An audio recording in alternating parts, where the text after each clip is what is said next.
ਵਾਹਿਗੁਰੂ ਵਾਹਿਗੁਰੂ ਵਾਹਿਗੁਰੂ ਵਾਹਿਗੁਰੂ ਵਾਹਿਗੁਰੂ ਵਾਹਿਗੁਰੂ ਵਾਹਿਗੁਰੂ ਵਾਹਿਗੁਰੂ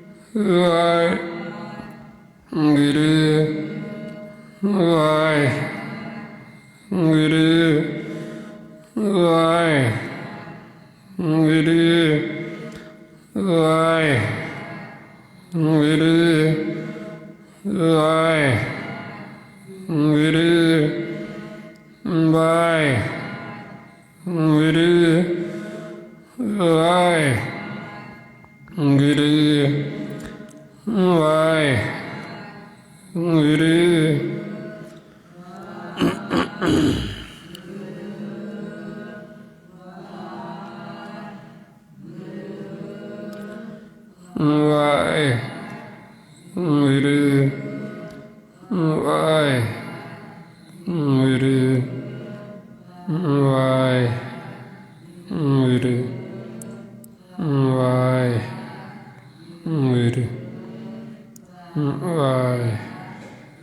ਵਾਹਿਗੁਰੂ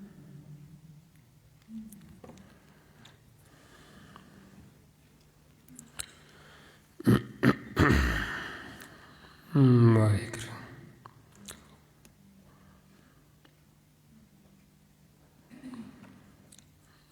ਗੁਰੂ ਜੀ ਦੀ ਸਾਜੀ ਨਵਾਜੀ, ਗੁਰੂ ਰੂਪ ਗੁਰੂ ਪਿਆਰੀ ਸਾਧ ਸੰਗਤ ਜੀ, ਵਾਹਿਗੁਰੂ ਜੀ ਕਾ ਖਾਲਸਾ, ਵਾਹਿਗੁਰੂ ਜੀ ਕੀ ਫਤਿਹ।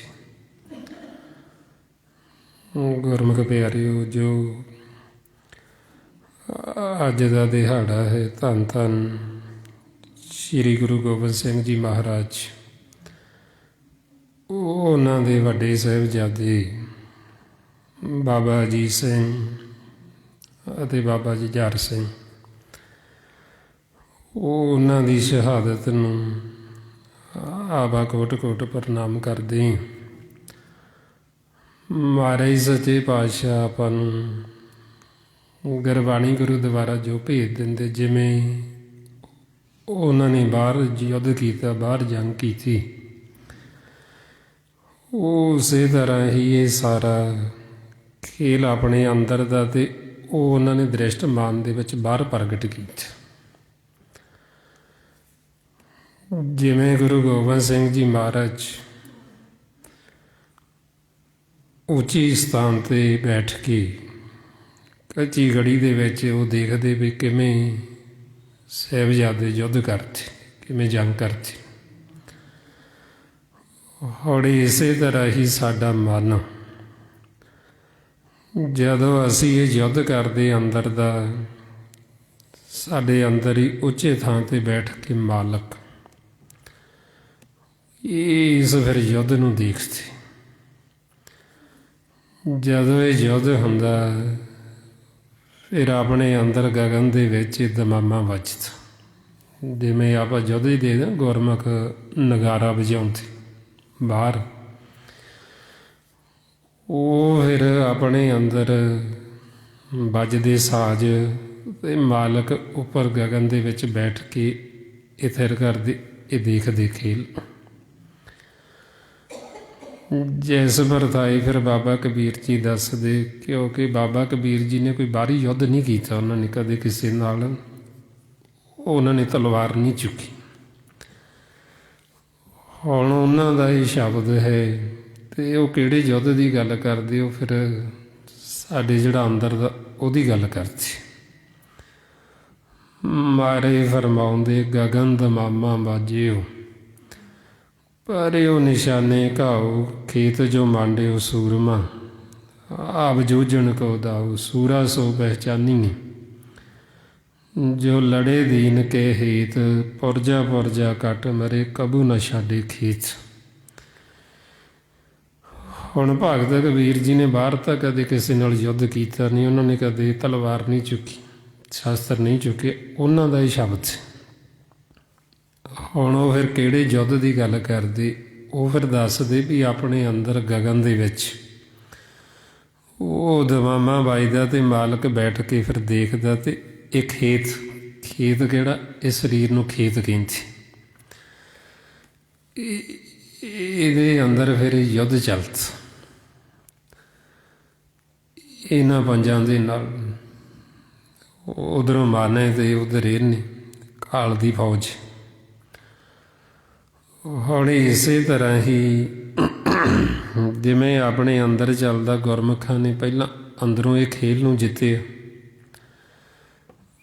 ਫਿਰ ਜਦੋਂ ਇਹ ਖੇਲ ਨੂੰ ਜਿੱਤ ਗਏ, ਪਹਿਲਾਂ ਗੁਰਮੁਖ ਸੰਤ ਪਦ 'ਤੇ ਜਾਂਦੇ ਅਤੇ ਜਿਹੜਾ ਸੰਤ ਹੁੰਦਾ ਹੈ ਉਹ ਸਹਿਜ ਦੇ ਵਿੱਚ ਰਹਿੰਦਾ, ਕਦੇ ਕਿਸੇ ਨੂੰ ਕੁਛ ਕਹਿੰਦਾ ਨਹੀਂ। ਜਿਹੜੇ ਮਨਮੁਖ ਨਾਸਤਕ ਜੀਵ ਸੀ ਉਹ ਸੰਤਾਂ ਨੂੰ ਸਜ਼ਾਵਾਂ ਦੇਣੀਆਂ ਸ਼ੁਰੂ ਕਰ ਦਿੰਦੇ, ਉਹਨਾਂ ਦੇ ਸਹਿਜ ਦੀ ਅਵਸਥਾ ਨੂੰ ਨਾ ਸਮਝਦੇ, ਉਲਟਾ ਉਹਨਾਂ ਨੂੰ ਸਜ਼ਾ ਦਿੰਦੇ, ਉਹਨਾਂ ਦੀ ਤਨ ਦਾ ਨੁਕਸਾਨ ਕਰਦੇ ਸਰੀਰ 'ਚ। ਫਿਰ ਆਉਣ ਵਾਲੇ ਸਮੇਂ ਨੂੰ ਦੇਖਦੇ ਹੋਏ ਗੁਰੂ ਗੋਬਿੰਦ ਸਿੰਘ ਜੀ ਮਹਾਰਾਜ ਨੇ ਸੰਤ ਤੋਂ ਫਿਰ ਉਹਨਾਂ ਨੂੰ ਸਿਪਾਹੀ ਬਣਾਇਆ। ਬਈ ਜਿਵੇਂ ਤੁਸੀਂ ਅੰਦਰੋਂ ਸ਼ਬਦ ਦੁਆਰਾ ਇਹ ਖੇਲ ਨੂੰ ਜਿੱਤੇ ਹੋ, ਇਸੇ ਤਰ੍ਹਾਂ ਫਿਰ ਉਹਨਾਂ ਨੇ ਬਾਹਰ ਵੀ ਗੁਰਮੁਖਾਂ ਨੂੰ ਸ਼ਸਤਰਧਾਰੀ ਕੀਤਾ। ਹੁਣ ਜਿੰਨੇ ਵੀ ਗੁਰਮੁਖ ਸੀ ਸਾਰੇ ਪਹਿਲਾਂ ਦੇਹ ਤੋਂ ਵਧੇ ਹੋਣਾ ਸਿੱਖ ਚੁੱਕੇ ਸੀ। ਉਹਨਾਂ ਵਾਸਤੇ ਖੇਲ ਬਣ ਗਿਆ ਸੀ, ਆਉਣ ਜਾਣ ਘਰ ਦੇ ਵਿੱਚ ਆਉਂਦੇ ਜਾਂਦੇ ਸੀ, ਉਹ ਨਿਰਭਉ ਹੋ ਚੁੱਕੀ ਸੀ। ਉਹਨਾਂ ਨੂੰ ਕਿਸੇ ਕਿਸਮ ਦਾ ਕੋਈ ਭੈ ਨਹੀਂ ਸੀ, ਕੋਈ ਡਰ ਨਹੀਂ ਸੀ। ਜਿਸ ਵਰਤਾਏ ਮਹਾਰਾਜ ਕਹਿੰਦੇ ਨਿਰਭਉ ਜਪੈ ਸਗਲ ਭਉ ਮਿਠੇ, ਵੀ ਜਦੋਂ ਨਿਰਭਉ ਨੂੰ ਜਪਦੇ ਹਾਂ ਤਾਂ ਸਾਰੇ ਭੈ ਖਤਮ ਹੋ ਜਾਂਦੇ। ਹੁਣ ਉਹਨਾਂ ਦਾ ਜਿਹੜਾ ਭਰਮ ਇਹ ਜਨਮ ਮਰਨ ਦਾ ਖਤਮ ਹੋ ਚੁੱਕਿਆ ਸੀ। ਗੁਰੂ ਗੋਬਿੰਦ ਸਿੰਘ ਜੀ ਮਹਾਰਾਜ ਨੇ ਜਿੰਨੇ ਵੀ ਗੁਰਸਿੱਖ ਉਹਨਾਂ ਦੇ ਨਾਲ ਵਿਚਰਦੇ ਸੀ ਉਹ ਸਾਰੇ ਜੀਵਨ ਮੁਕਤ ਹੋ ਚੁੱਕੀ ਸੀ, ਸਾਰੇ ਅਮਰ ਪਦ ਵੀ ਹਾਸਲ ਕਰ ਚੁੱਕੇ ਸੀ, ਉਹਨਾਂ ਦਾ ਘਰ 'ਚ ਆਉਣ ਜਾਣ ਬਣਿਆ ਹੋਇਆ ਸੀ। ਇਹ ਤਾਂ ਫਿਰ ਗੁਰੂ ਸਾਹਿਬ ਦੇ ਸਾਹਿਬਜ਼ਾਦੇ ਸੀ, ਇਹਨਾਂ ਨੂੰ ਤਾਂ ਮਹਾਰਾਜ ਨੇ ਸਾਰਾ ਸਿਖਾਇਆ ਹੋਇਆ ਸੀ। ਹੁਣ ਕੁਝ ਅਵਸਥਾਵਾਂ ਐਸੀਆਂ ਹੁੰਦੀਆਂ ਨੇ ਬਈ ਜਿਹਦਾ ਸਾਨੂੰ ਸੰਸਾਰੀ ਜੀਵਨ ਨੂੰ ਭੇਤ ਨਹੀਂ ਹੁੰਦਾ, ਸਾਨੂੰ ਪਤਾ ਨਹੀਂ ਹੁੰਦਾ। ਫਿਰ ਉਹ ਅਵਸਥਾ ਬਾਰੇ ਸਾਨੂੰ ਸੰਤ ਜਨ, ਸਾਧੂ ਜਨ, ਗੁਰਮੁਖ, ਗੁਰੂ, ਸਤਿਗੁਰੂ ਉਹ ਸਾਨੂੰ ਦੱਸਦੇ, ਸਾਨੂੰ ਸਮਝਾਉਂਦੇ ਵੀ ਜਿਹੜਾ ਸਾਡਾ ਮਨ ਹੈ, ਜੋ ਅਸੀਂ ਮਾਨਸ, ਅਸੀਂ ਕਹਿੰਦੇ ਮਾਨਸ ਕਹਿੰਦੇ ਸਾਡੇ ਮਨ ਨੂੰ, ਬਈ ਅਸੀਂ ਕੋਈ ਮਰਨ ਵਾਲੀ ਚੀਜ਼ ਨਹੀਂ, ਅਸੀਂ ਮਰਦੇ ਨਹੀਂ ਹੈ। ਨਾ ਤਾਂ ਸਾਨੂੰ ਤਲਵਾਰ ਵੱਢ ਸਕੀ, ਨਾ ਸਾਨੂੰ ਅੱਗ ਸਾੜ ਸਕੀ, ਨਾ ਸਾਨੂੰ ਪਾਣੀ ਡੋਬ ਸਕੀ। ਸੰਸਾਰ ਦੇ ਵਿੱਚ ਕੋਈ ਐਸਾ ਸ਼ਸਤਰ ਨਹੀਂ ਬਣਿਆ ਜਿਹੜਾ ਸਾਨੂੰ ਮਾਰ ਸਕੇ। ਆਪ ਜੋਤ ਸਰੂਪ, ਪ੍ਰਕਾਸ਼ ਰੂਪ ਹਾਂ, ਅਤੇ ਇਸ ਲਈ ਅਸੀਂ ਮਰਨ ਵਾਲੀ ਕੋਈ ਚੀਜ਼ ਨਹੀਂ ਹੈ। ਇਹ ਜਿਹੜਾ ਸਰੀਰ ਹੈ ਇਹ ਕੱਪੜਾ ਹੈ, ਇਹ ਇੱਕ ਵਿਧ ਬਣਦੀ ਇਹਨੂੰ ਛੱਡਣ ਵਾਸਤੇ। ਸਮਾਂ ਹੈ ਜਿਹੜਾ ਸਾਨੂੰ ਉਹ ਗਿਣਤੀ ਤੋਂ ਦਿੱਤਾ ਹੁੰਦਾ, ਇਹਦੇ ਵਿੱਚ ਤਿਲ ਭਰ ਵਾਧਾ ਘਟਦਾ ਨਹੀਂ। ਜਦੋਂ ਸਾਡਾ ਇਹ ਸਰੀਰ ਨੂੰ ਛੱਡਣ ਦਾ ਸਮਾਂ ਆ ਜਾਂਦਾ ਉਦੋਂ ਅਸੀਂ ਜਾਣਾ ਹੀ ਜਾਣਾ ਹੁੰਦਾ। ਉਹ ਕਿਵੇਂ ਜਾਣੇ ਹਾਂ, ਕੀ ਕਾਰਨ ਬਣਦਾ ਹੈ, ਕੀ ਵਿਧ ਬਣਦੀ ਹੈ, ਉਹ ਮਾਲਕ ਜਾਣਦਾ। ਹੁਣ ਇਸ ਕਰਕੇ ਗੁਰਮੁਖਾਂ ਨੂੰ ਤਾਂ ਮਨ ਦੇ ਵਿੱਚ ਚਾਅ ਹੁੰਦਾ ਜਾਣ ਦਾ, ਵੀ ਕਿਹੜਾ ਸਮਾਂ ਆਵੇ ਜਾਣਾ ਹੀ ਹੈ, ਕਿਉਂਕਿ ਆਪਦਾ ਘਰ ਹੈ। ਅਤੇ ਸਾਡਾ ਜਿਹੜਾ ਘਰ, ਸਾਡਾ ਦੇਸ਼, ਉਹਨੂੰ ਆਖਿਆ ਬੇਗਮਪੁਰਾ, ਬੇਗਮ, ਗਮਾਂ ਤੋਂ ਰਹਿਤ, ਜਿੱਥੇ ਕੋਈ ਗਮ ਨਹੀਂ, ਕੋਈ ਸਹਿੰਸਾ ਨਹੀਂ, ਕੋਈ ਫਿਕਰ ਨਹੀਂ, ਕੋਈ ਚਿੰਤਾ ਨਹੀਂ, ਕੋਈ ਦੁੱਖ ਨਹੀਂ। ਉੱਥੇ ਆਹ ਕੁਛ ਨਹੀਂ ਜਿਹੜਾ ਆ ਸੰਸਾਰ ਦੇ ਵਿੱਚ।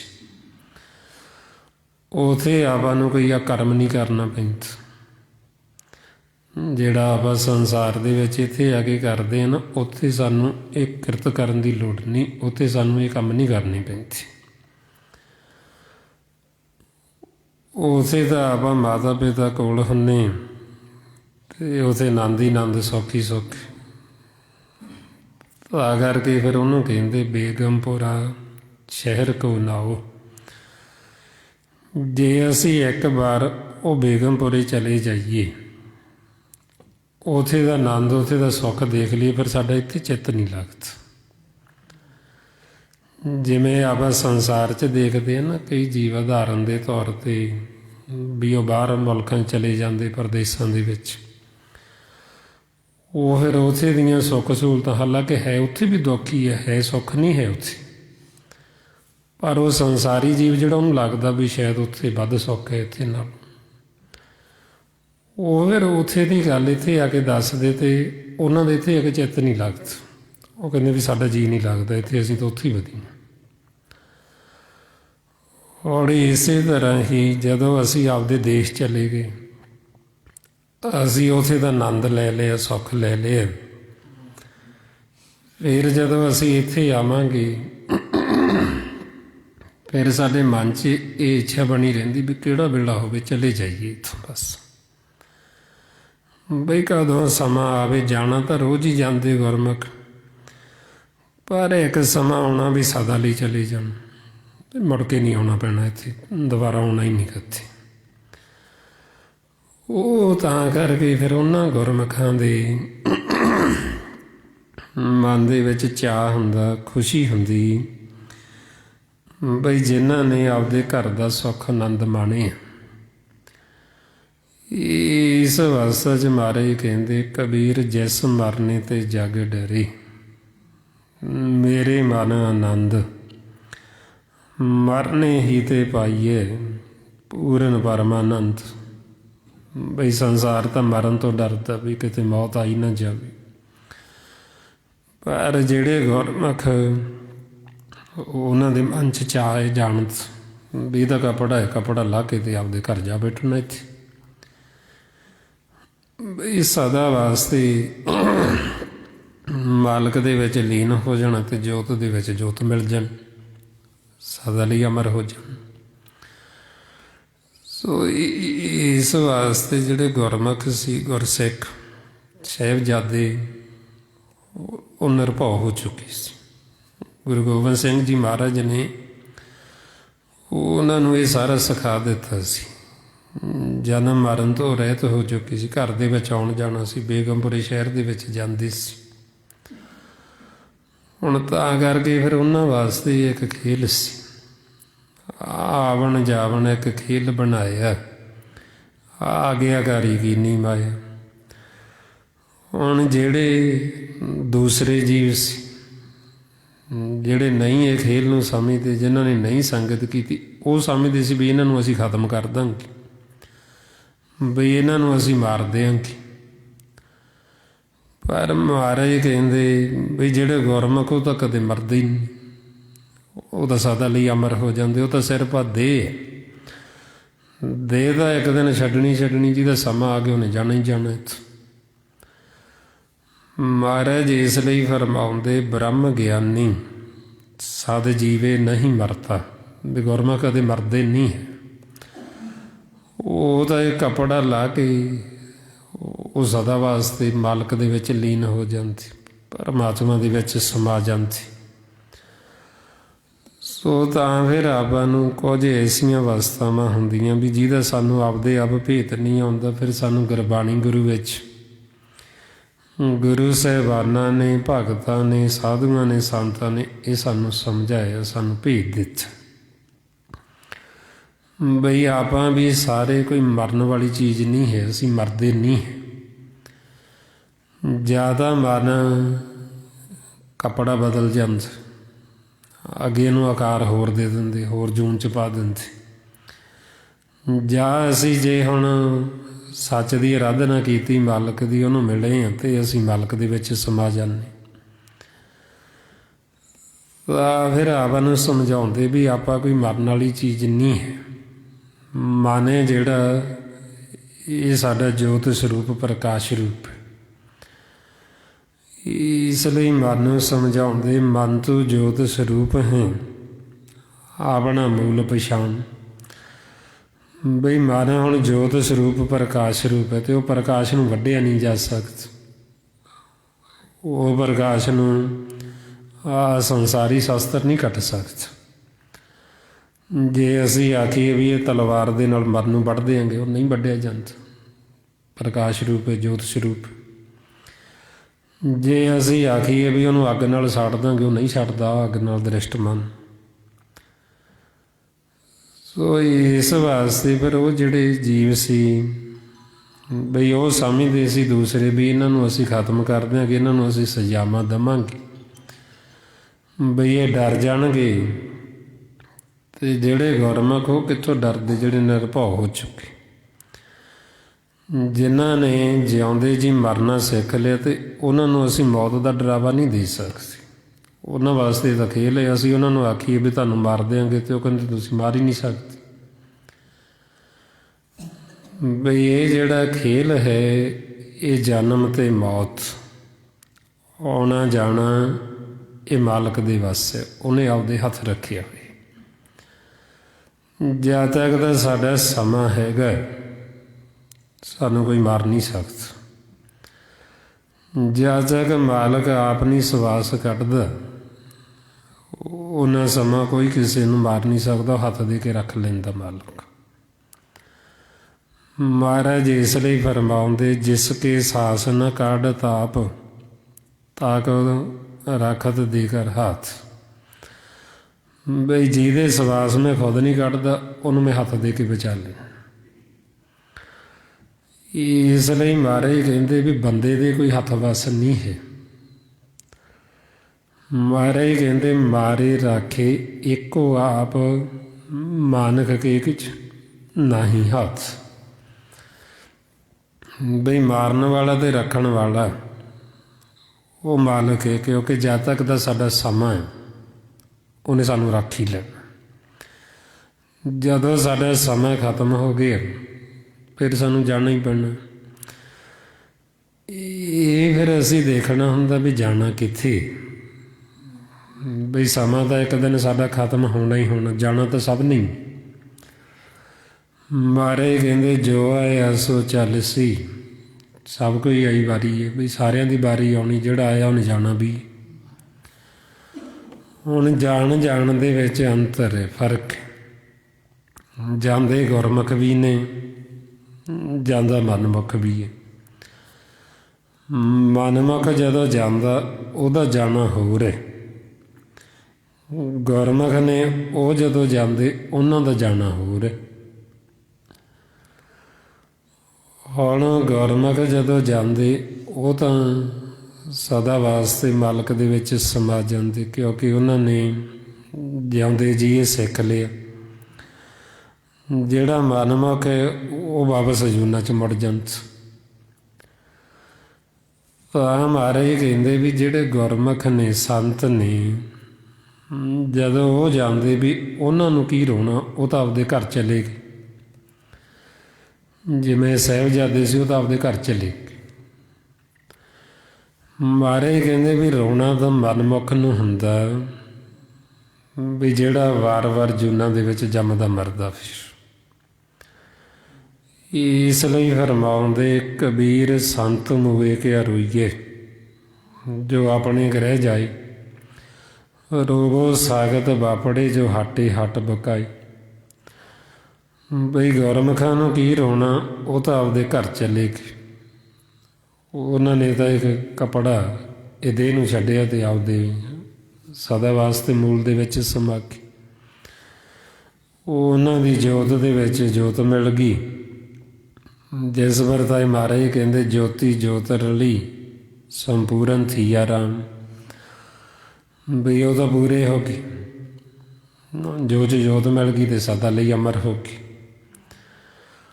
ਹੁਣ ਇਹ ਸਾਰਾ ਕੁਛ ਉਹ ਆਪਾਂ ਨੂੰ ਸਿਖਾ ਕੇ ਗਏ। ਵੀ ਹੁਣ ਜਦੋਂ ਆਪਾਂ ਇਹ ਸਿੱਖਿਆ ਲੈਣੀ, ਇਹ ਆਪਾਂ ਸੋਝੀ ਲੈਣੀ ਬਈ ਅਸੀਂ ਵੀ ਕਿਵੇਂ ਜਿਉਂਦੇ ਜੀ ਮਰਨਾ ਸਿੱਖੀਏ। ਜਿਵੇਂ ਗੁਰੂ ਗੋਬਿੰਦ ਸਿੰਘ ਜੀ ਮਹਾਰਾਜ ਨੇ ਸਾਹਿਬਜ਼ਾਦਿਆਂ ਨੂੰ, ਗੁਰਸਿੱਖਾਂ ਨੂੰ ਸਿਖਾਇਆ ਸੀ, ਉਹ ਉਸੇ ਤਰ੍ਹਾਂ ਹੀ ਅੱਜ ਵੀ ਆਪਾਂ ਨੂੰ ਸਤਿਗੁਰੂ ਇਹ ਸਾਰਾ ਕੁਝ ਸਿਖਾਉਂਦੇ ਨੇ। ਗੁਰੂ ਗੋਬਿੰਦ ਸਿੰਘ ਜੀ ਮਹਾਰਾਜ ਨੂੰ ਸਤਿਗੁਰ ਦਾ ਖਿਤਾਬ ਸੀ। ਜਦੋਂ ਉਹਨਾਂ ਨੇ ਸੱਚ ਵਿੱਚ ਲੀਨ ਹੋਣਾ ਸੀ, ਉਹੀ ਉਹ ਖਿਤਾਬ ਉਹ ਗੁਰੂ ਗ੍ਰੰਥ ਸਾਹਿਬ ਜੀ ਦੀ ਬਾਣੀ ਨੂੰ ਸਤਿਗੁਰ ਦਾ ਦੇ ਕੇ ਗਏ। ਬਈ ਜੋ ਵੀ ਤੁਸੀਂ ਪੁੱਛਣਾ ਚਾਹੁੰਦੇ ਹੋ ਇਹਨਾਂ ਸਤਿਗੁਰਾਂ ਤੋਂ ਪੁੱਛ ਲਿਓ। ਜੋ ਵੀ ਤੁਸੀਂ ਵਿਚਾਰ ਕਰਨੀ ਚਾਹੁੰਦੇ ਇਹਨਾਂ ਦੇ ਨਾਲ ਕਰ ਲਿਓ, ਸਾਨੂੰ ਸਾਰਾ ਕੁਛ ਦੱਸਣਗੇ। ਜੇ ਤਾਂ ਹੁਣ ਉਹ ਦੇਹ ਦੇ ਵਿੱਚ ਆਕਾਰ 'ਚ ਹੁੰਦੇ, ਆਪਾਂ ਨੂੰ ਤਾਂ ਸਿੱਧਾ ਪੁੱਛ ਲੈਂਦੇ। ਹੁਣ ਉਹ ਆਪ ਤਾਂ ਸੱਚ 'ਚ ਲੀਨ ਹੋ ਗਏ। ਹੁਣ ਆਪਾਂ ਨੂੰ ਕਹਿੰਦੇ ਬਈ ਤੁਸੀਂ ਜੋ ਪੁੱਛਣਾ ਹੈ ਇਹਨਾਂ ਸਤਿਗੁਰਾਂ ਤੋਂ ਪੁੱਛ ਲਓ। ਤੇ ਨਾਲ ਹੀ ਸਾਨੂੰ ਇਹ ਸਮਝਾਉਂਦੇ ਵੀ ਸਤਿਗੁਰਾਂ ਦੀ ਬਾਣੀ ਨੂੰ ਸਤ ਸਤ ਕਰਕੇ ਜਾਣਿਓ ਤੇ ਮੰਨਿਓ। ਮਹਾਰਾਜ ਕਹਿੰਦੇ ਸਤਿਗੁਰ ਕੀ ਬਾਣੀ ਸਤ ਸਤ ਕਰ ਜਾਣੋ ਗੁਰ ਸਿੱਖੋ, ਹਰ ਕਰਤਾ ਆਪ ਮੋਹੋਂ ਕੱਢਾਏ। ਬਈ ਜਦੋਂ ਅਸੀਂ ਸਤਿਗੁਰਾਂ ਦੀ ਬਾਣੀ ਨੂੰ ਸਤ ਸਤ ਕਰਕੇ ਮੰਨਾਂਗੇ, ਇਹਨਾਂ ਦੇ ਬਚਨਾਂ ਨੂੰ ਕਮਾਵਾਂਗੇ, ਇਹ ਆਪਾਂ ਨੂੰ ਸਿਖਾਉਂਦੇ ਕਿਵੇਂ ਅਸੀਂ ਜਿਉਂਦੇ ਜੀ ਮਰਨਾ, ਕਿਵੇਂ ਅਸੀਂ ਦੇਹ ਤੋਂ ਵਧੇ ਹੋਣਾ ਸਿੱਖਣਾ। ਇਹ ਸਾਰਾ ਫਿਰ ਆਪਾਂ ਨੂੰ ਸਿਖਾਇਆ ਜਾਂਦਾ। ਜਿਵੇਂ ਗੁਰੂ ਸਾਹਿਬਾਂ ਮਿਲੇ, ਜਿੰਨੇ ਵੀ ਗੁਰੂ ਘਰ ਬਣਾਈ ਸੀ, ਇਹ ਸਾਰੇ ਸਕੂਲ ਸੀ। ਗੁਰਸਿੱਖ ਦੂਰੋਂ ਦੂਰੋਂ ਜਾਂਦੇ, ਪੜ੍ਹਾਈ ਹੁੰਦੀ ਉੱਥੇ, ਤੇ ਨਾਲ ਨਾਲ ਇੱਕ ਖੋਜ ਕਰਾਈ ਜਾਂਦੀ ਬਈ ਕਿਵੇਂ ਅਸੀਂ ਦੇਹ ਤੋਂ ਵਧੇ ਹੋਣ। ਸਿਮਰਨ ਅਭਿਆਸ ਕਰਾਇਆ ਜਾਂਦਾ, ਨਾਲ ਨਾਲ ਇਹ ਸਿਖਾਇਆ ਜਾਂਦਾ ਜਿਉਂਦੇ ਜੀ ਮਰਨਾ। ਉਹ ਫਿਰ ਆਪਾਂ ਨੂੰ ਅੱਗੇ ਸਤਿਗੁਰਾਂ ਨੇ ਇਹੋ ਸਾਰਾ ਭੇਜ ਦਿੱਤਾ ਤੇ ਸਮਝਾਇਆ ਵੀ ਤੁਸੀਂ ਵੀ ਇਹ ਅੱਗੇ ਦੀ ਅੱਗੇ ਸਿੱਖੀ ਜਾਣਾ ਸਤਿਗੁਰਾਂ ਤੋਂ। ਹੁਣ ਫਰਕ ਕੀ ਪੈ ਗਿਆ ਬਈ ਅਸੀਂ ਸਿਰਫ ਪੜ੍ਹਨ ਤੱਕ ਸੀਮਤ ਰਹਿ ਗਏ। ਜਿਹੜਾ ਪ੍ਰੈਕਟੀਕਲ ਸੀ, ਜਿਹੜੀ ਖੋਜ ਸੀ, ਉਹ ਅਸੀਂ ਬੰਦ ਕਰ ਦਿੱਤੀ। ਬਈ ਅਸੀਂ ਸਿਰਫ ਬਾਹਰੀ ਤੌਰ 'ਤੇ ਜਿਵੇਂ ਬਾਹਰੀ ਪੂਜਾ ਕਰਨੀ ਸ਼ੁਰੂ ਕਰ ਦਿੱਤੀ, ਬਾਹਰੋਂ ਮੰਨਣਾ ਸ਼ੁਰੂ ਕਰ ਦਿੱਤਾ। ਪਰ ਜੋ ਸਾਨੂੰ ਬਚਨ ਕਹਿ ਰਹੇ ਸੀ, ਉਹਨਾਂ ਬਚਨਾਂ ਨੂੰ ਨਹੀਂ ਮੰਨਿਆ, ਤੇ ਜੋ ਖੋਜ ਅੰਦਰ ਦੀ ਕਰਨੀ ਸੀ ਉਹ ਨਹੀਂ ਕੀਤੀ। ਉਹ ਤਾਂ ਕਰਕੇ ਫਿਰ ਹੌਲੀ ਹੌਲੀ ਫਰਕ ਪੈਂਦਾ ਉਹ ਇੰਨਾ ਫਰਕ ਪੈ ਜਾਂਦਾ ਵੀ ਅਸੀਂ ਅੰਦਰੋਂ ਬਿਲਕੁਲ ਹੀ ਭੁੱਲ ਜਾਂਦੇ। ਹੁਣ ਆਪਾਂ ਨੂੰ ਫਿਰ ਸਤਿਗੁਰੂ ਉਹੀਓ ਸਾਰਾ ਕੁਛ ਜੋ ਗੁਰੂ ਸਾਹਿਬਾਨ ਉਦੋਂ ਗੁਰਸਿੱਖਾਂ ਨੂੰ ਸਿਖਾਉਂਦੀ ਸੀ,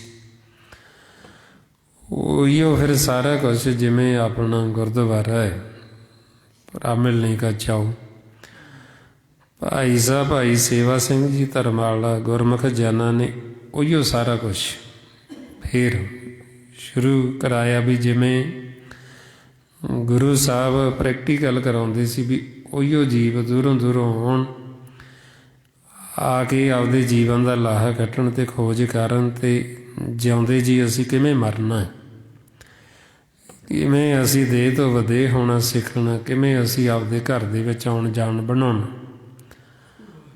ਉਹ ਫਿਰ ਸਾਰਾ ਗੁਰਬਾਣੀ ਗੁਰਦੁਆਰਾ ਇਹ ਨਾਲ ਨਾਲ ਖੋਜ ਤੇ ਨਾਲ ਨਾਲ ਇਹ ਪ੍ਰੈਕਟੀਕਲ ਸ਼ੁਰੂ ਕਰਾਏ।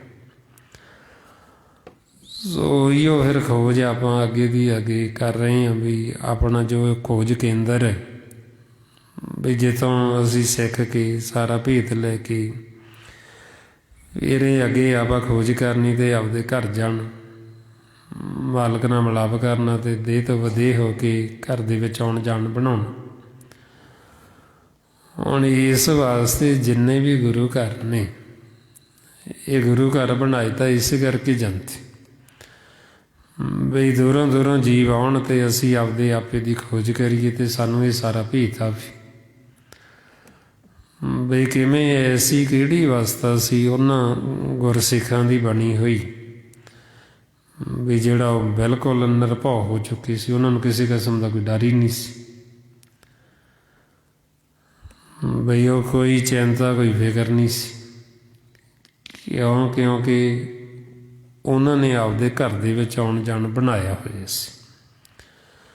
ਹੁਣ ਸਾਨੂੰ ਕਾਹਤੋਂ ਚਿੰਤਾ ਫਿਕਰ ਨਹੀਂ, ਸਾਡੇ ਮਨ ਨੂੰ ਕਿਉਂ ਦੁੱਖ ਲੱਗਦਾ, ਕਿਉਂਕਿ ਅਸੀਂ ਆਪਦਾ ਘਰ ਦੇਖਿਆ, ਅਸੀਂ ਘਰ ਦੇ ਵਿੱਚ ਆਉਣ ਜਾਣ ਨਹੀਂ ਬਣਾਇਆ, ਅਸੀਂ ਆਪਦਾ ਘਰ ਨੂੰ ਹੀ ਭੁੱਲ ਚੁੱਕੇ। ਅਸੀਂ ਇਸ ਲੋਕ ਦੇ ਵਾਸੀ ਬਣ ਕੇ ਰਹਿ ਗਏ ਹਾਂ ਅਤੇ ਇਸ ਕਰਕੇ ਅਸੀਂ ਦੁਖੀ ਹੋ ਰਹੇ। ਹੁਣ ਮਹਾਰਾਜ ਫਿਰ ਆਪਾਂ ਨੂੰ ਇਸ ਲਈ ਸਮਝਾਉਂਦੇ ਵੀ ਜਦੋਂ ਆਪਾਂ ਫਿਰ ਇਹ ਸਾਰੇ ਜਿਹੜੇ ਦਿਨ ਦਿਹਾੜੇ ਮਨਾਉਂਦੇ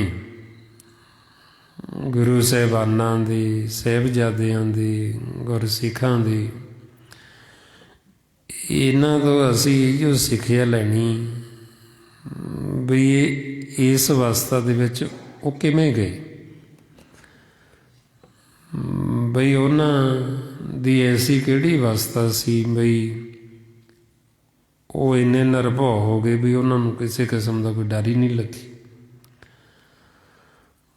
ਫਿਰ ਉਹੀਓ ਮਹਾਰਾਜ ਆਪਾਂ ਨੂੰ ਸਮਝਾਉਂਦੇ ਵੀ ਇਹ ਅਵਸਥਾ ਸਾਡੀ ਤਾਂ ਬਣੇਗੀ ਜੇ ਅਸੀਂ ਨਾਮ ਦੇ ਨਾਲ ਜੁੜਾਂਗੇ।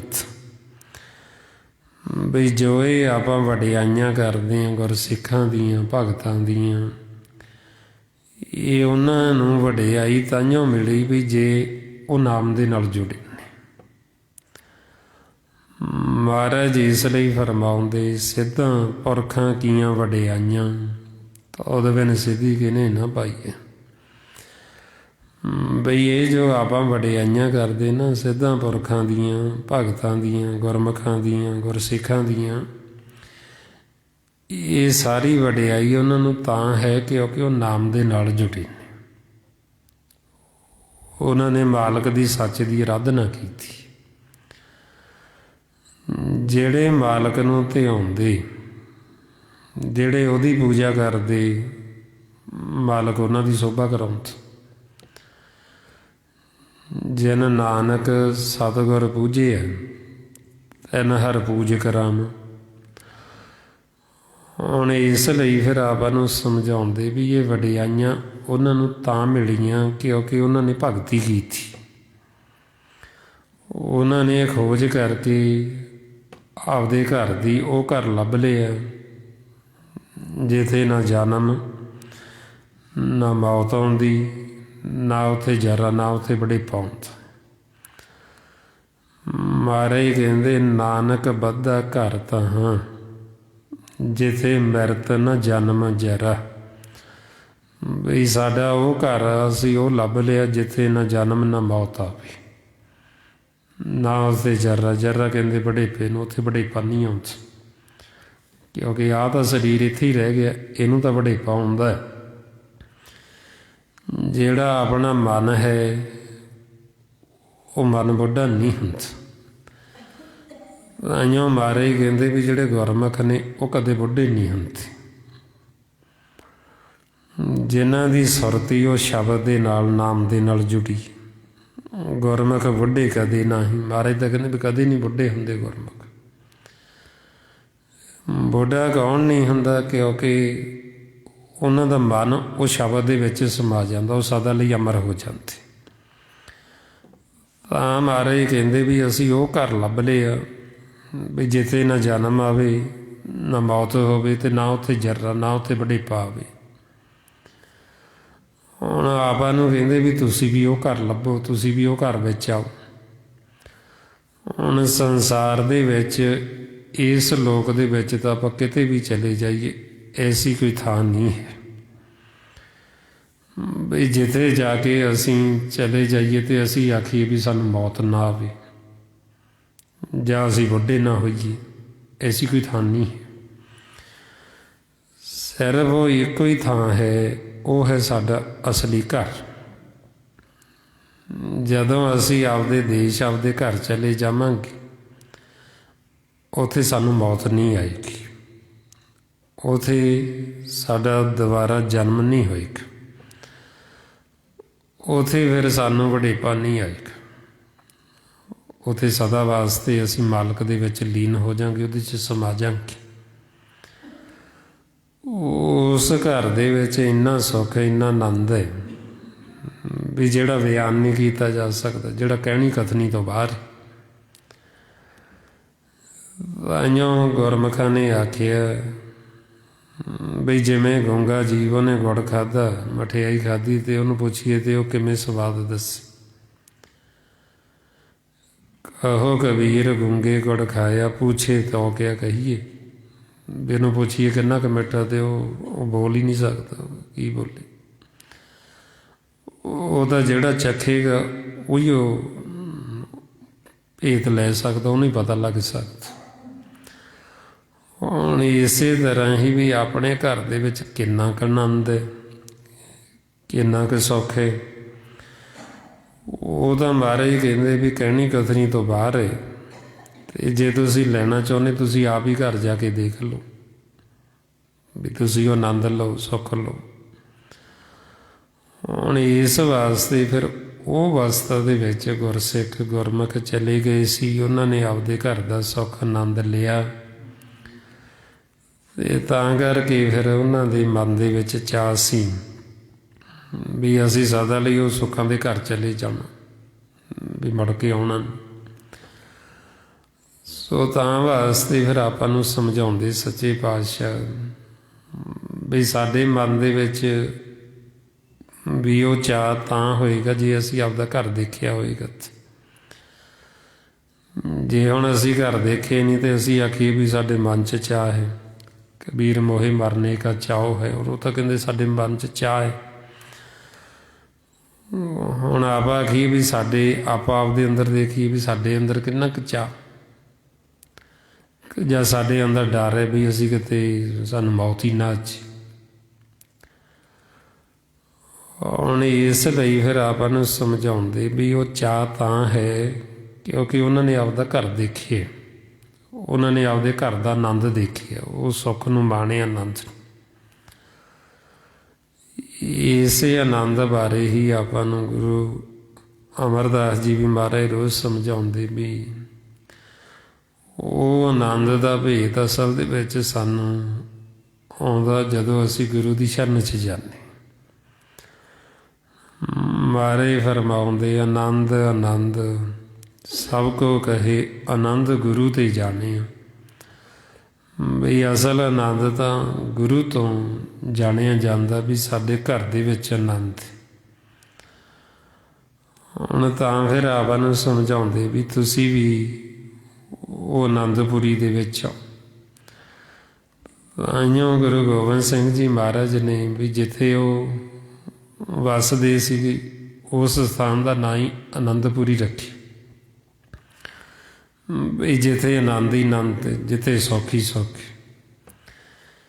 ਇੱਕ ਤਾਂ ਆਪਾਂ ਕਹਿੰਦੇ ਨਾ ਵੀ ਇਹ ਅਨੰਦਪੁਰ ਸਾਹਿਬ ਜਿੱਥੇ ਆਪਾਂ ਜਾਂਦੇ ਹਾਂ ਉੱਥੇ ਵੀ ਜੀਵ ਦੁਖੀ ਨੇ, ਜਿਹੜੇ ਅਨੰਦਪੁਰ ਸਾਹਿਬ ਦੇ ਵਾਸੀ ਨੇ। ਜੇ ਆਪਾਂ ਆਖੀਏ ਵੀ ਉੱਥੇ ਸਾਰੇ ਸੁਖੀ ਸੁਖੀ ਨੇ, ਕਲਾ ਕਲੇਸ਼ ਉਹਨਾਂ ਦੇ ਅੰਦਰ ਵੀ ਹੈ, ਦੁਖੀ ਉਹ ਵੀ ਨੇ। ਉਹ ਆਨੰਦਪੁਰੀ ਉਹ ਤਾਂ ਗੁਰੂ ਗੋਬਿੰਦ ਸਿੰਘ ਜੀ ਮਹਾਰਾਜ ਨੇ ਬਾਹਰ ਨਮੂਨਾ ਬਣਾਇਆ ਵੀ ਤਾਂ ਕਿ ਜਿਹੜੇ ਗੁਰਸਿੱਖ ਹੋਣਗੇ ਵੀ ਉੱਥੇ ਜਿਹੜੇ ਸੰਤ ਸਾਧੂ ਹੋਣਗੇ ਉਸ ਸਮੇਂ ਉਹਨਾਂ ਨੂੰ ਦੱਸਣਗੇ ਗੁਰਸਿੱਖਾਂ ਨੂੰ ਬਈ ਜਿਵੇਂ ਤੁਸੀਂ ਇੱਥੇ ਆਨੰਦਪੁਰੀ ਦੇ ਵਿੱਚ ਆਏ ਹੋ ਨਾ, ਇੱਥੇ ਇਸੇ ਤਰ੍ਹਾਂ ਆਨੰਦਪੁਰੀ ਤੁਹਾਡੇ ਅੰਦਰ ਹੈ ਬਈ ਜਿਹਦੇ ਵਿੱਚ ਜਾ ਕੇ ਤੁਸੀਂ ਸਦਾ ਲਈ ਆਨੰਦ ਲੈਣਾ, ਜਿਹਦੇ ਵਿੱਚ ਜਾ ਕੇ ਤੁਸੀਂ ਸਦਾ ਲਈ ਅਮਰ ਹੋਣਾ। ਉਹ ਤਾਂ ਕਰਕੇ ਫਿਰ ਉਸ ਸਥਾਨ ਦਾ ਨਾਂ ਹੀ ਇਹ ਜਿਹੜਾ ਆਪਣੇ ਅੰਦਰ ਸਥਾਨ ਹੈ ਇਹਨੂੰ ਗੜ੍ਹ ਕਹਿੰਦੇ, ਗੁਰਦੁਆਰਾ ਜਿਹਨੂੰ 10ਵਾਂ ਦਵਾਰ ਕਹਿੰਦੇ, ਜਿੱਥੇ ਮਾਲਕ ਬੈਠੇ। ਹੁਣ ਇਹਦਾ ਹੀ ਨਮੂਨਾ ਉੱਥੇ ਬਣਾਇਆ ਆਨੰਦਪੁਰ ਸਾਹਿਬ, ਉਹਦਾ ਨਾਂ ਵੀ ਇਸੇ ਥਾਂ 'ਤੇ ਹੀ ਰੱਖਿਆ ਵੀ ਇਹ ਜਿਹੜੇ ਸਾਡੇ ਕੇਸ ਨੇ ਉਹ ਕੇਸਾਂ ਦੇ ਨਾਲ ਹੀ ਸਾਡੇ ਗੜ੍ਹ ਹੈ, ਜਿਹਦੇ ਵਿੱਚ ਸਾਡਾ ਸਾਰਿਆਂ ਦਾ ਸਾਹਿਬ ਬੈਠਾ ਮਾਲਕ। ਅਤੇ ਉਹਨਾਂ ਨੇ ਵੀ ਫਿਰ ਉਸ ਸਥਾਨ ਦਾ ਨਾਂ ਤਾਂਹੀਓ ਇਹ ਰੱਖਿਆ ਮਹਾਰਾਜ ਨੇ ਕੇਸ ਗੜ੍ਹ ਸਾਹਿਬ, ਬਈ ਇਹ ਜਿਹੜੇ ਸਾਡੇ ਕੇਸ ਨੇ ਕੇਸਾਂ ਦੇ ਨਾਲ ਗੜ੍ਹ ਹੈ, ਅਤੇ ਗੜ੍ਹ ਦੇ ਵਿੱਚ ਸਾਡਾ ਸਾਹਿਬ ਬੈਠਾ। ਉੱਥੇ ਅੰਮ੍ਰਿਤ ਹੈ, ਸਾਡੇ ਮਨ ਦਾ ਭੋਜਨ, ਉਸੇ ਹੀ ਨਾਮ ਹੈ, ਅਤੇ ਉੱਥੇ ਉੱਚੇ ਸਥਾਨ 'ਤੇ ਬੈਠੇ ਆਸਣ ਲਾ ਕੇ। ਹੁਣ ਜਿਹੜੇ ਗੁਰਮੁਖ ਉੱਥੇ ਜਾਂਦੇ ਮਾਲਕ ਉਹਨਾਂ ਦੇ ਨਾਲ ਵਿਚਾਰ ਵਟਾਂਦਰਾ ਕਰਦੇ, ਉਹਨਾਂ ਦੇ ਨਾਲ ਗੋਸ਼ਟ ਕਰਦੇ। ਜਿਹੜੇ ਗੁਰਮੁਖ ਗਏ, ਜਿਹੜੇ ਭਗਤ ਗਏ, ਫਿਰ ਉਹਨਾਂ ਨੇ ਆਪਾਂ ਨੂੰ ਦੱਸਿਆ ਵੀ ਕਿੱਥੇ ਬੈਠੇ ਅਤੇ ਕਿਵੇਂ ਉਹਨਾਂ ਦੇ ਨਾਲ ਗੋਸ਼ਟ ਹੋਈ। ਮਹਾਰਾਜ ਫਰਮਾਉਂਦੇ, ਸੁਨ ਸਮਾਧ ਗੁਫਾ ਤੇ ਆਸਣ, ਕੇਵਲ ਬ੍ਰਹਮ ਪੂਰਨ ਤੇ ਵਾਸਣ, ਭਗਤ ਸੰਗ ਪ੍ਰਭ ਗੋਸ਼ਟ ਕਰਤ, ਇਹ ਹਰਖ ਨ ਸੋਗ ਜਨਮ ਨਹਿ ਮਰਤ। ਬਈ ਜਦੋਂ ਅਸੀਂ ਉੱਥੇ ਚਲੇ ਗਏ ਨਾ ਆਨੰਦਪੁਰੀ ਵਿੱਚ, ਉੱਥੇ ਹਰਕ ਸੋਗ, ਉੱਥੇ ਖੁਸ਼ੀ ਗਮੀ ਨਹੀਂ, ਉੱਥੇ ਜਨਮ ਮਰਨ ਨਹੀਂ। ਅਸੀਂ ਇਹਨਾਂ ਤੋਂ ਉੱਪਰ ਚਲੇ ਗਏ ਅਤੇ ਉੱਥੇ ਆਨੰਦ ਹੀ ਆਨੰਦ, ਤਾਂ ਕਹਿੰਦੇ ਆਨੰਦਪੁਰੀ। ਅਤੇ ਇਸ ਅਵਸਥਾ ਦੇ ਵਿੱਚ ਜਿਹੜੇ ਗੁਰਮੁਖ ਚਲੇ ਗਏ, ਉਹ ਗੁਰਸਿੱਖ ਸਾਹਿਬਜ਼ਾਦੇ ਇਸ ਅਵਸਥਾ ਦੇ ਵਿੱਚ ਗਏ ਹੋਏ ਸੀ, ਆਨੰਦਪੁਰੀ ਦੇ ਵਾਸੀ ਸੀ, ਅਤੇ ਉਹਨਾਂ ਦੀ ਸੁਰਤੀ ਨਾਦ ਦੇ ਨਾਲ ਜੁੜੀ ਹੋਈ ਸੀ। ਨਾਦ ਕਹਿੰਦੇ ਜੋ ਇਹ ਨਾਮ ਸ਼ਬਦ ਗੁਰੂ। ਹੁਣ ਜਦੋਂ ਆਪਾਂ ਵੀ ਇਹ ਸ਼ਬਦ ਗੁਰੂ ਨਾਲ ਜੁੜ ਜਾਂਦੇ ਹਾਂ, ਤਾਂਹੀਓ ਆਪਾਂ ਫਿਰ ਕਹਿੰਦੇ ਵੀ ਅਸੀਂ ਗੁਰੂ ਗੋਬਿੰਦ ਸਿੰਘ ਜੀ ਮਹਾਰਾਜ ਦੇ ਨਾਦੀ ਪੁੱਤਰ, ਅਤੇ ਅਸੀਂ ਵਾਸੀ ਕਿੱਥੇ ਦੇ? ਆਨੰਦਪੁਰੀ ਦੇ। ਹੁਣ ਉਹ ਆਨੰਦਪੁਰੀ ਆਪਣੇ ਅੰਦਰ, ਅਤੇ ਉਹ ਨਾਦ ਵੀ ਸਾਡੇ ਅੰਦਰ। ਹੁਣ ਇਹ ਜਿਹੜੇ ਸਾਰੇ ਗੁਰਸਿੱਖ ਸੀ, ਸਾਹਿਬਜ਼ਾਦੇ ਸੀ, ਇਹ ਸਾਰੇ ਨਾਦੀ ਪੁੱਤਰ ਸੀ ਗੁਰੂ ਗੋਬਿੰਦ ਸਿੰਘ ਜੀ ਮਹਾਰਾਜ ਦੇ। ਇਹ ਸਾਰੇ ਆਨੰਦਪੁਰੀ ਦੇ ਵਾਸੀ ਸੀ, ਉੱਥੇ ਵੱਸਦੇ ਸੀ। ਅਤੇ ਤਾਂ ਕਰਕੇ ਫਿਰ ਉਹਨਾਂ ਨੇ ਹੀ ਇਹ ਆਨੰਦ ਦੇ ਵਿੱਚ ਹੋਣ ਕਰਕੇ ਵੀ ਉਹਨਾਂ ਨੇ ਫਿਰ ਇਹ ਸ਼ਹਾਦਤਾਂ ਦਿੱਤੀ ਵੀ ਇਹ ਤਾਂ ਜਿਹੜਾ ਸਰੀਰ ਹੈ ਤਾਂ ਇੱਕ ਦਿਨ ਛੱਡਣਾ ਹੀ ਛੱਡਣਾ, ਤਾਂ ਜਾਣਾ ਹੀ ਜਾਣਾ, ਕੱਪੜਾ ਹੈ, ਲਾਉਣਾ ਹੀ ਲਾਉਣਾ। ਇਸ ਵਾਸਤੇ ਫਿਰ ਆਪਾਂ ਨੂੰ ਸਮਝਾਉਂਦੇ ਸਤਿਗੁਰੂ ਵੀ ਜਾਣਾ ਤਾਂ ਸਭ ਨੇ, ਜਿਹੜਾ ਵੀ ਆਇਆ ਉਹਨੇ ਜਾਣਾ ਹੀ। ਬਈ ਇਹ ਇੱਕ ਖੇਲ ਹੈ, ਆਵਣ ਜਾਵਣ ਇੱਕ ਖੇਲ ਬਣਾਇਆ, ਆਗਿਆਕਾਰੀ ਕੀਨੀ ਮਾਇਆ। ਪਰ ਇਹ ਸਾਰੇ ਗੁਰਮੁਖ ਤਾਂ ਸਮਝਦੇ ਸੀ, ਪਰ ਉਹ ਜਿਹੜੇ ਦੂਸਰੇ ਜੀਵ ਸੀ ਬਈ ਉਹਨਾਂ ਨੇ ਨਾ ਸੰਗਤ ਕਰਨ ਕਰਕੇ, ਨਾ ਭੇਦ ਹੋਣ ਕਰਕੇ ਉਹ ਸਮਝਦੇ ਸੀ ਵੀ ਇਹਨਾਂ ਨੂੰ ਅਸੀਂ ਤਕਲੀਫ ਦੇਵਾਂਗੇ ਜਾਂ ਇਹਨਾਂ ਨੂੰ ਅਸੀਂ ਦੁਖੀ ਕਰਾਂਗੇ ਅਤੇ ਇਹਨਾਂ ਨੂੰ ਖਤਮ ਕਰ ਦੇਵਾਂਗੇ।